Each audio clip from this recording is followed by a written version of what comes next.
आज की चर्चा को एक कहानी से हम आगे बढ़ाएंगे। बहुत समय पहले की बात है और समय बौद्ध धर्म का प्रचार प्रसार चल रहा था चीन में। और इसी के चलते क्या हुआ, शहर का जो बड़ा मठाधीश था उसने आदेश दिया कि भाई यहाँ तो प्रचार हो चुका, लेकिन वो जो दूर दराज के क्षेत्र हैं अभी वहां प्रचार नहीं हुआ है। ऐसा करो कि वहां भी कुछ मठों की स्थापना करो। तो इसी के चलते एक मठ की स्थापना का आदेश वहां दे दिया। अब कुछ समय बाद जो है मठाधीश के पास एक चिट्ठी आती है। मठाधीश ने कहा अपने प्रिय शिष्य से कि भाई पढ़ो क्या लिखा है इसमें। तो उसमें लिखा था कि जिस एक मठ की बात आपने की थी, जिस एक मंदिर की आपने बात की थी, उसकी स्थापना हो चुकी है। आप एक योग्य भिक्षु को भेज दें ताकि वो इसको संभाल सके और प्रचार कर सके।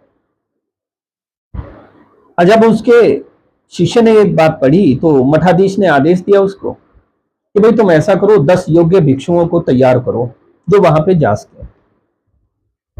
तो उसने कहा गुरुजी इसमें तो एक की बात लिखी है। तो उसने कहा कि नहीं, जैसा मैंने कहा वैसा कर लिया। तो 10 जो योग्य भिक्षु थे उनका चुनाव किया गया और उनको उस दिशा में भेज दिया। अब वो 10 चलने लगे, क्योंकि पहले पैदल चलते थे। ऐसे ही राज्य, नगर, कस्बे, गांव बीच में आते रहते थे। तो जब वो एक राज्य से गुजर रहे थे तो वहां एक बड़े पुरोहित की आवश्यकता थी। एक ऐसा पुरोहित जो यज्ञ हवन जो भी है वो पूजा पाठ या कुछ ऐसा कर सके, यह ज्ञान का प्रचार कर सके। अब वो राज्य में बड़ी पोस्ट मानी जाती थी, राजपुरोहित। तो उनमें से एक भिक्षु ने कहा कि भाई देखो, मैं तो यही रुकता हूं और अपना राजा के पास नौकरी करेंगे, अपना जीवन यापन यही करेंगे। अब वो वहां रुक जाता है, अच्छी खासी सैलरी थी।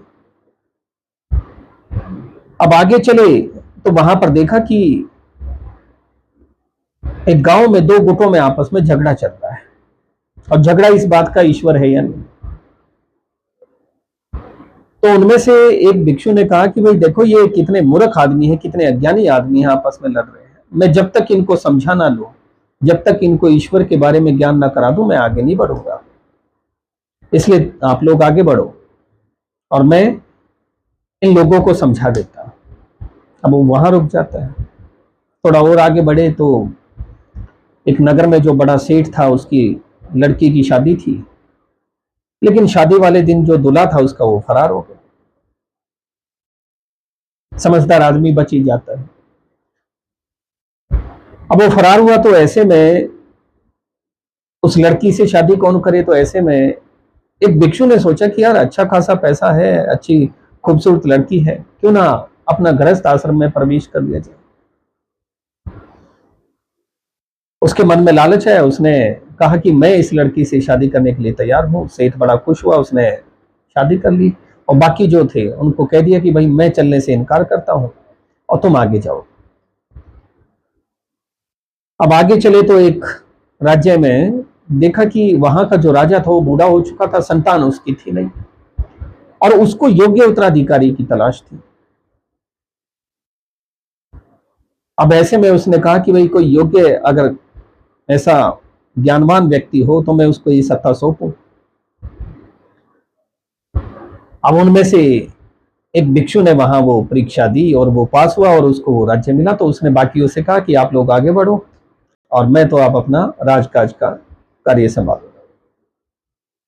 ऐसे करते करते जो है वो अपनी मंजिल की ओर बढ़ते गए। अब कुछ समय बाद वो जो नया मठ बना था वहां से एक चिट्ठी आई उस मठाधीश के पास, जिसमें लिखा था कि आपने जिस एक योग्य भिक्षु को भेजा था वो सकुशल यहाँ पहुंच गया है और मैंने ये जिम्मेदारी उसको दे दी। तब से चीन में एक कहावत चली कि 100 चलते हैं एक पहुंचता है। जापान ने इससे आगे बढ़ के बात की कि 1000 चलते हैं तब एक पहुंचता है। और वर्तमान परिस्थितियों को यदि मैं देखूं तो उसमें लाखों चलते हैं तब एक पहुंचता है। हम जब अपनी मंजिल की ओर बढ़ते हैं तो अनेक समस्याएं, अनेक लोभ लालच या इस तरह की चीजें आती हैं, जिससे हम अपनी उस मंजिल से दूर हो जाते हैं। तो यदि आपको अपनी मंजिल को पाना है, वहां तक पहुंचना है, तो ये आने वाली चुनौतियों को, लोभ लालचों को आपको छोड़ना